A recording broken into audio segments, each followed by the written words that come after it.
네, 안녕하십니까. 항공우주 버티버 나비의 윤호입니다. 동계올림픽이 개막이 됐습니다. 벌써 지금 우리나라는 메달이 나왔죠. 동계올림픽을 볼 때 여기서 어떻게 하면은 저렇게 빨리 달릴 수 있을지, 어떻게 하면 저렇게 오래 날 수 있을지, 그리고 어떻게 하면 쇼트트랙 같은 경우에는 저렇게 기울어졌는데 안 쓰러질 수 있는지, 약간 그런 거에 의문을 가지신 적이 있으실까요? 자, 동계올림픽 안에도 굉장히 많은 항공우주공학의 개념들이 있습니다. 저는 이제 많은 거를 말씀드리지 못하고 대충 이런 것들이 있다 정도는 소개해 드릴 수 있을 것 같아요. 그리고 이제 조금 준비를 해오는데 그렇게까지 막 오래는 준비 못 해와가지고요, 중간중간에 조금 틀린 경우가 있을 수 있다는 점 양해 부탁드립니다. 적당히 설명을 드리면, 우리 예전에 학력 배웠고 양력 배웠잖아요. 근데 이제 스키점프가 이거를 잘 활용을 해야 된다. 양력과 항력을 적절히 조절해야 된다, 그런 얘기고요. 자, 날개의 원리랑 거의 비슷한 걸 하고 있습니다. 양력을 최대한 늘려야 되는 스포츠가 있고, 항력을 최대한 줄여야 되는 스포츠가 있고, 늘려야 되는 스포츠가 있는데, 스키 점프는 어떻게 보면 양력을 최대한 늘린다, 공기랑 닿는 단면적을 굉장히 많이 늘린다고 생각하면 될 것 같고요. 그래서 왜 양력이 필요하냐, 중력이 아래쪽으로 작용을 하는데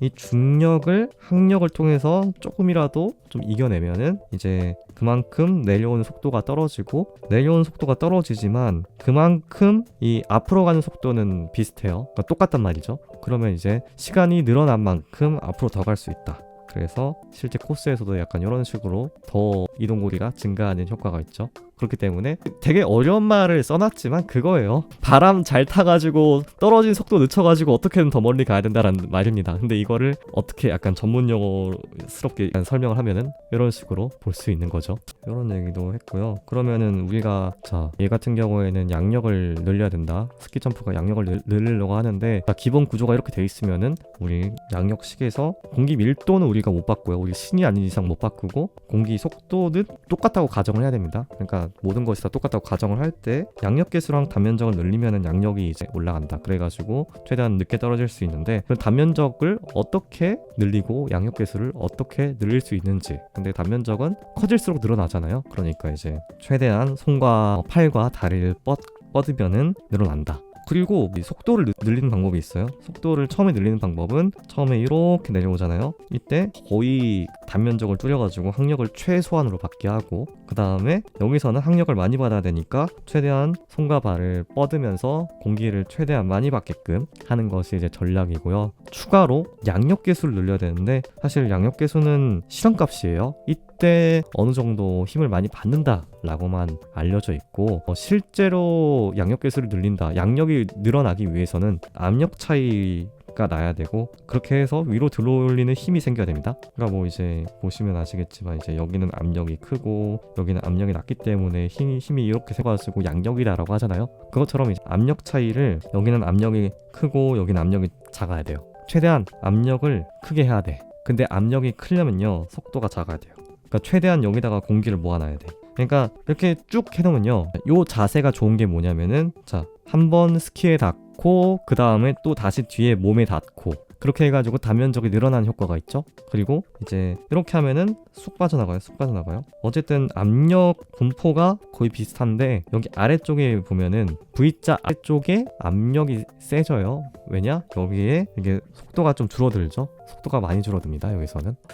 저기 V자 쪽으로 하면은 그 스키 아래쪽에 공기가 고여요. 맞아, 이렇게 설명해야지. 공기가 고이니까 속도가 떨어지고, 속도가 떨어지니까 그만큼 압력이 높아지고, 그러니까 앞에서는 압력이 높아지지만 뒤에서는 압력이 낮으니까 그만큼 항력을 더 많이 받아가지고 이렇게 띄워준다. 위쪽으로 띄워주니까 이제 중력을 좀 더 이겨낼 수 있어가지고 멀리 떨어질 수 있다. 그렇게 이해를 하면 됩니다. 여기서 우리가 얘기를 했던 게 앵글 오브 어택이라고 해가지고, 받음각, 완전히 누워있으면은 받음갑이 0도고, 이게 점점 커지면 커질수록 받음갑이 AOA가 높아진다. 그래서 이런 식으로 올라갑니다. 이거 설명 안 했다. 이게 바등각을 올리면 올릴수록요, 이런 식으로 이제 공기가 오고 있다고 했을 때 양력이 늘어나거든요. 이런 형식으로 이렇게 늘어나는데 어느 순간 너무 들다 보면요, 양력이 내려갑니다. 그러니까 이렇게 들면 떨어진다는 소리예요. 날개를 이렇게 들면은 잘 뜨는데 이렇게 들면은 떨어진다는 소리예요. 이건 왜 그럴까요? 이건 어떻게 설명해야 되지?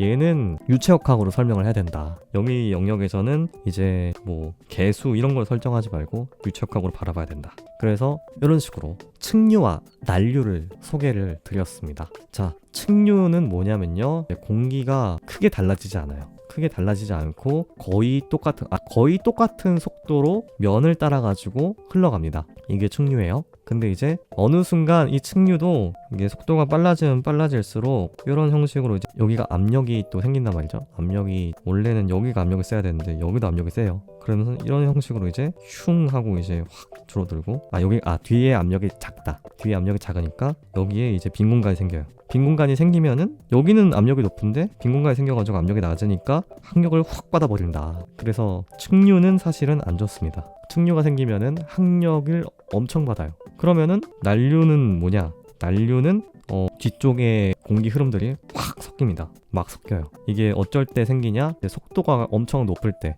정확히는 레이놀즈 수라고 합니다. 레이놀즈 넘버라고 해가지고요. 레이놀즈 수가 로 VD 오버 뮤라고 해가지고요. 이게 뭐냐? 로가 공기 밀도, V가 공기 속도, 그리고 D가 특성 길이라고 하는데, 특성 길이가 뭐냐면 내가 얼마나 큰 스케일로 이 유체의 흐름을 정의할 건지. 근데 보통 여기선 9잖아요. 여기는 우리가 9라고 정의를 한다면은 여기에 지름을 정의를 합니다. L이라고도 하는데 여기선 D로 할게요. 그리고 뮤가 점성, 얼마나 끈적끈적하냐. 점성의 정확한 정의 이런 것도 있습니다만, 대충 레이놀즈 수에 따라서 층류가 난류냐 1차적으로 정의가 됩니다. 그래서 우리가 난류를 만들면은 뒤쪽으로 공기가 막 섞이기 때문에 우리 층류 뒤쪽에 만들어졌던 압력이 확 낮아지는 부분이 별로 안 생겨요. 그러면 이제 앞에서 생기는 압력과 뒤에서 생기는 압력 차이가 별로 안 나기 때문에 항력을 비교적 적게 받을 수 있다. 그래서 항력을 적게 받으려면 난류를 만들어야 된다. 난류를 어떻게 만드냐? 레이놀즈 수가 커야 되는데, 우리가 다 컨트롤 할 수 있을까요? 공기 속도를 어떻게 컨트롤하지? 가만히 있다고 치면은 공기 밀도를 어떻게 컨트롤하지? 잘 모르잖아요. 그러면은 어떻게 하면 난류를 만들 수 있냐? 그냥 섞습니다. 어떻게 섞을 거냐? 난류가 뭐라고 했어요? 되게 불안정하고 막 에너지가 막 많고 속도도 다르고 방향도 다르고 막 이제 섞이는 거란 말이에요. 이게 나베-스톡스 방정식이라고 해가지고 유체를 기술한 방정식 중에 이거를 풀다 보면 난류가 생기는데, 얘를 계산하기 어려운 이유가 이겁니다. 난류라고 하는 아주 복잡한 현상이 발생을 하게 되다 보니까요. 그러면은 얘를 어떻게 만드냐? 그냥 섞습니다. 어떻게 섞을까요? 표면을 아주 거칠게 합니다. 표면을 아주 거칠게 만들면은 난류가 자연적으로 생깁니다. 그러면은 어떻게 활용되고 있을까? 골프공이 우들투들하잖아요. 골프공 우들투들하게 만든 이유는 그 속도에서 표면에서 난류를 만들어가지고 항력을 최대한 줄여보려고 그런 식으로 만들어 놓은 겁니다. 그리고 우리 스피드 스케이팅 선수들 유니폼 보면요, 다리 쪽이나 팔 쪽에 약간 뒤에 막 이게 다리라고 한다면요, 그러면 약간 요런 식으로 이런 식으로 약간 우들투들한 부분이 있어요. 항력 줄이려고 그런 식으로 만들었습니다. 우들투들한 부분이 있죠? 유니폼에서도 왼쪽인가 그런 게 있을 텐데, 여기에서도 난류를 만들어가지고 최대한 항력을 줄여본다. 이게 왜 중요하냐면요, 스피드 스케이팅 단거리도 단거리지만 장거리도 항력을 1%만 줄여도 몇 분의 몇 초? 약간 100분의 몇 초? 약간 그 정도 차이가 나거든요. 그러니까 이런 것들을 신경을 써야 될 수밖에 없겠죠. 그게 또 이제 어느 정도 나타나니까 기록에 수영복도 있겠죠. 그래서 이걸 어떻게 하냐면은 아예 그냥 뒤쪽에 압력이 줄어들 수 있는 부분 자체를 없애버리는 게 이제 수영 선수들이나 아니면 이제 물고기 유선형이 왜 좋다고 하겠어요? 그런 형식으로 자연적으로 선택을 했냐라는 것도 이제 대충 알아볼 수 있죠. 그래서 사실은 우리가 지금까지 CD라고 했던 항력 개수는 더 팔 것이 있었다 라는 말입니다. 이 형상에 따라 왜 항력 개수가 높아지고 낮아지는지, 이 형상은 그렇다는데 로 끝나면 안 돼요. 항공우주공학에서는, 특히 공기역학에서는 그런 것들을 좀 봐야 된다. 그래서 대충 이해할 수 있겠죠. 왜 항력이 줄어드는지. 뒤쪽으로 크게 압력이 줄어들지 않기 때문에 그렇습니다. 자동차 디자인 같은 경우에도 이런 형식으로 막 어떻게 하지? 이런 형식으로 뭐 하잖아요. 얘도 이제 이런 형식으로 뭐지? 코끼리를 먹은 보아뱀인가? 약간 이런 형식으로 되면은 어느 정도 이제 확 달라지는 이 부분이 없어진다. 그러면은 우리 뒤쪽에 이거를 이제 마지막으로 이해할 수 있습니다. 왜 각이 커지면 커질수록 양력이 안 나는가? 왜 위쪽으로 올라간 힘이 안 나는가? 자, 요렇게 가잖아요.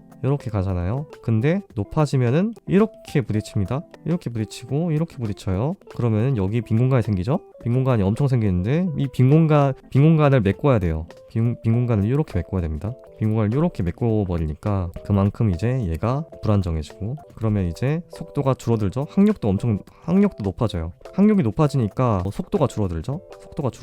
속도가 줄어드니까 양력이 줄어들어요. 양력이 줄어드니까 떨어져요. 그러니까 어떻게 가냐면은 점점 올리면 이렇게 처음엔 올라가요. 처음에 올라갔다가 점점 속도가 안 나니까 이렇게 떨어집니다. 그래서 이걸 스톨이라고 해가지고 실속이라고 해요. 그리고 이렇게 되면요, 막 이게 불안정해지죠. 이게 난류거든요. 말을 안 들어요. 조종타가 말을 안 들어.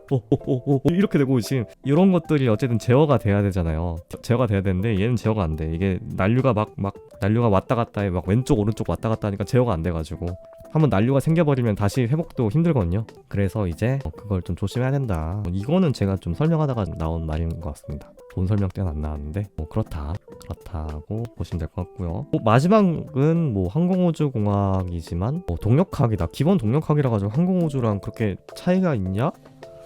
라고 말할 수 있는데, 굳이 말씀드리자면은 선회가 비행기 있잖아요. 비행기 이렇게 가면은 쭉 가지만 이제 비행기가 이런 형식으로 이제 돌잖아요. 이런 형식으로 돌아도 얘가 평형 상태를 유지합니다. 그러니까 이쪽으로 중력이 있고 구심력이 있고 여기는 원심력이 있는데 이거를 버틸 수 있어요. 이게 요가 있고요, 롤이 있고 피치가 있는데, 피치가 이렇게 요가 이거고 피치가 이거고 롤이 이거고, 기억이 나는데 보고 계신 분들 아시나요? 그러니까 요는 요거예요. 요거. 그러니까 롤이네. 이건 롤이네요. 롤각이네요. 이거는. 그래서 피치는 이렇게 되는 게 피치고, 요는 좌우로 하는 게 요고, 그리고 롤은 이렇게 좌우 갔다 그런 형식으로 롤각을 좀 조절을 해가지고 선회각을 만들 수 있는데, 이게 또 안정되잖아요. 이게 쇼트트랙. 여기 왼쪽 보시면 쇼트트랙이랑 다를 바가 없다. 여기 보시죠. 쇼트트랙에서 이렇게 기울어졌는데도 이렇게 쫙 돌죠. 이거를 이제 계산을 해봤다. 그래서 중력과 원력이 각이 mg 코사인 세타 정도로 받고, 원심력이 mv 제곱 오버 r 사인 세타 이렇게 이런 형식으로 이제 정의가 됩니다. 이걸 같다고 했을 때 탄젠트 세타가 있고, 탄젠트 세타를 이렇게 쫙쫙쫙 계산하면은 67도가 되는데, 이게 뭐냐? 여기 거의 이제 지면에서 23도 정도의 각도. 이거는 이제 정확한 계산은 아니에요. 그냥 가정을 하고, 저도 이제 재미나이한테 물어본 것도 있고 했기 때문에 거의 이제 23도다. 그래서 조금이라도 약간 이게 삑하면은 바로 넘어지니까 손을 짚을 수밖에 없다. 그런 형식으로. 이게 최대입니다. 최대. 어쩔 땐 30도가 적절한 각일 수 있고, 어쩔 땐 또 23도로 해야 되고, 그거는 그거 나름대로 정의가 될 수 있는 부분이니까요. 자, 그래서 여기까지가 약간 동계올림픽에서 항공우주공학이 어떤 식으로 등장하는지를 말씀드려봤습니다. 네,